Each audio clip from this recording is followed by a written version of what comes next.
This video is sponsored by Brilliant.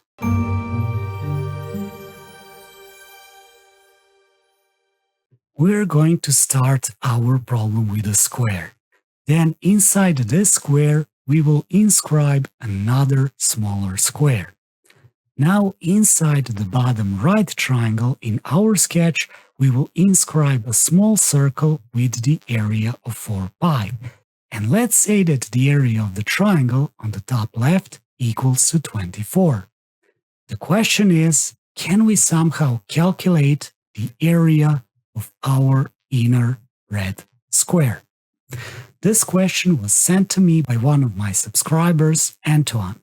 He wanted to see if this is even possible.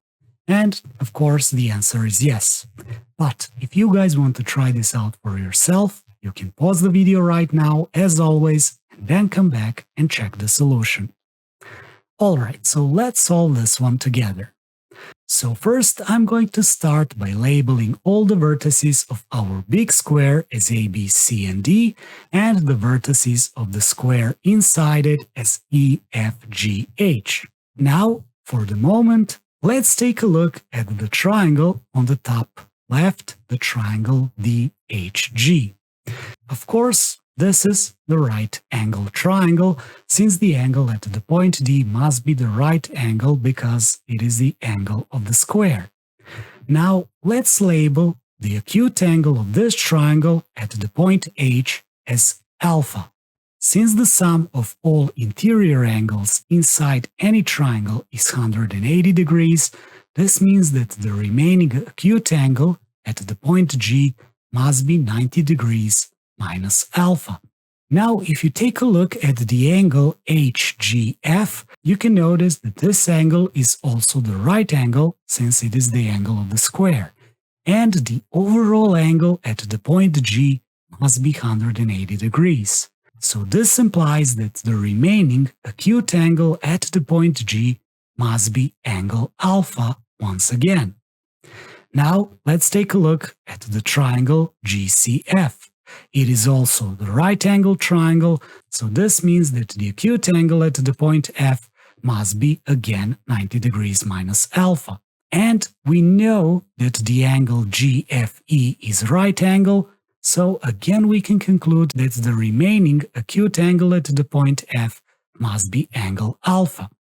Again, if we notice the triangle EBF, we can notice the same thing, that the acute angle equals to 90 degrees minus alpha, and if we continue on by using the same rules, we can get that all 4 triangles on our sketch have the same interior angles.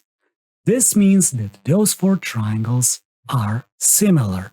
But notice one interesting fact, that all those triangles share the same hypotenuse, since their hypotenuse is equal to the side of the inscribed square.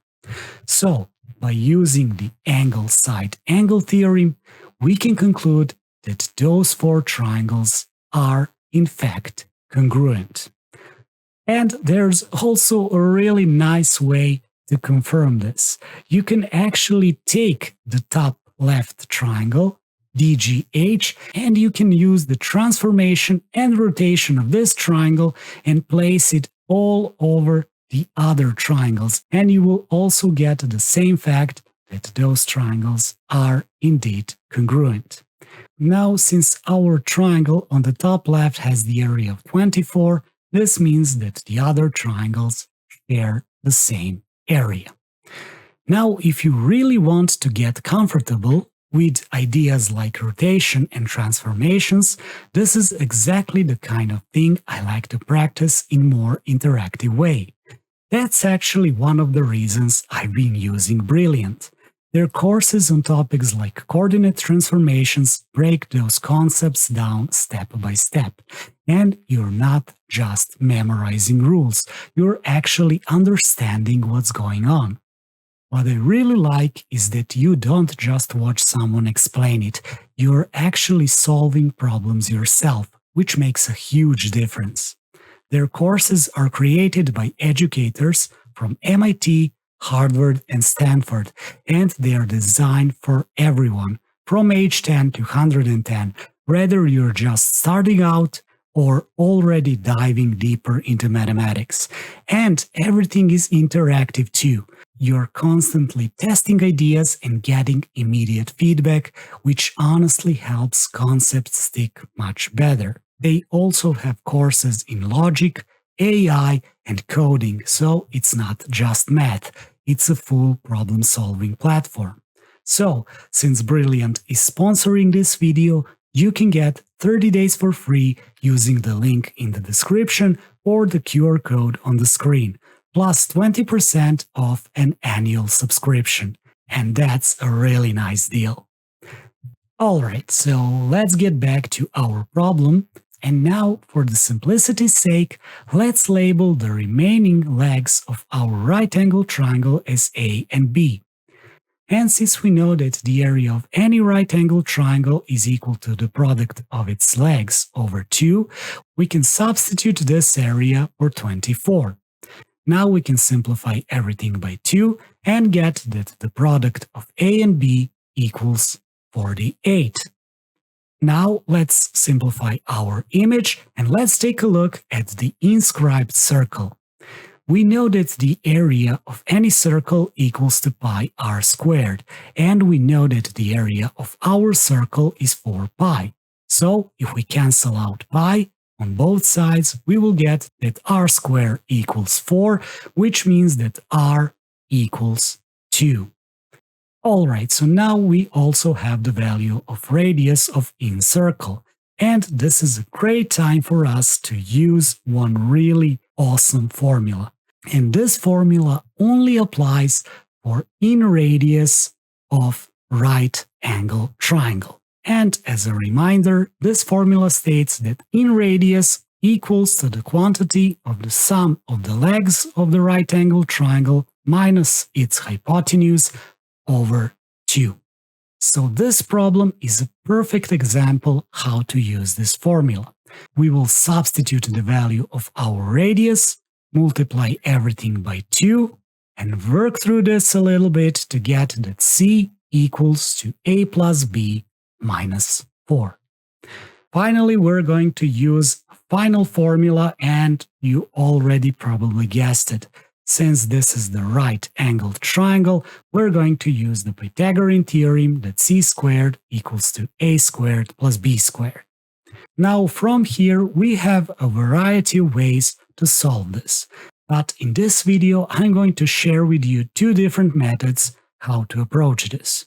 So the first method will include using the square of trinomial. So first, we're going to replace the value of c into our Pythagorean theorem and get the following.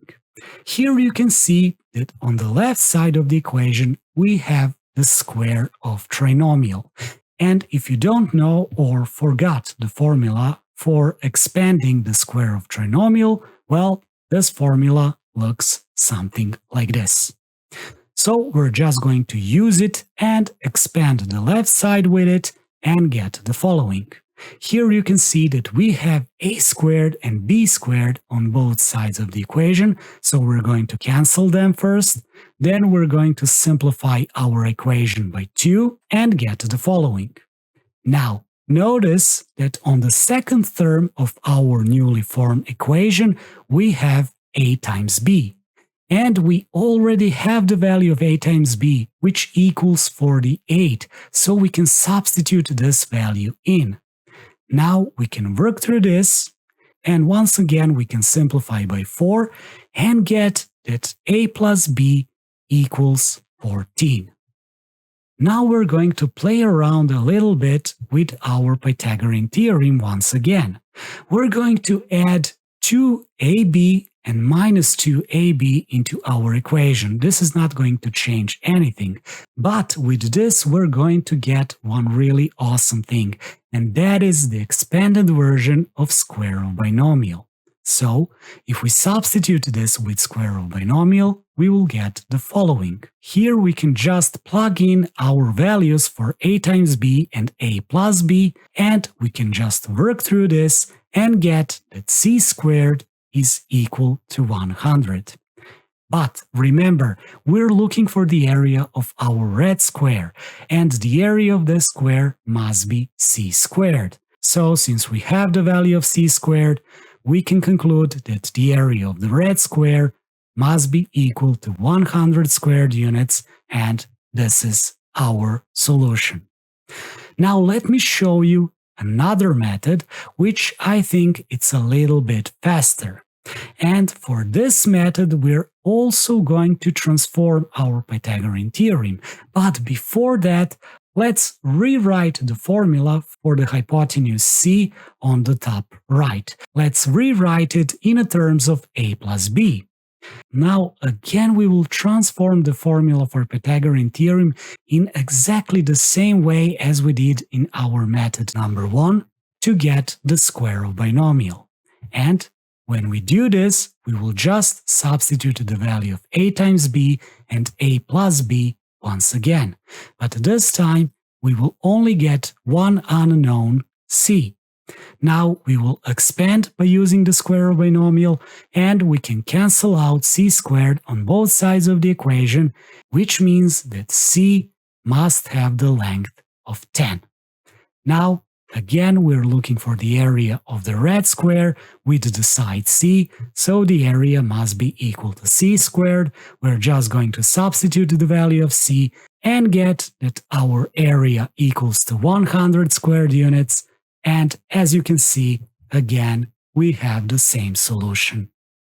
So I really hope you guys enjoyed this interesting video. If you did, do not hesitate to leave a like or subscribe to the channel for more content like this.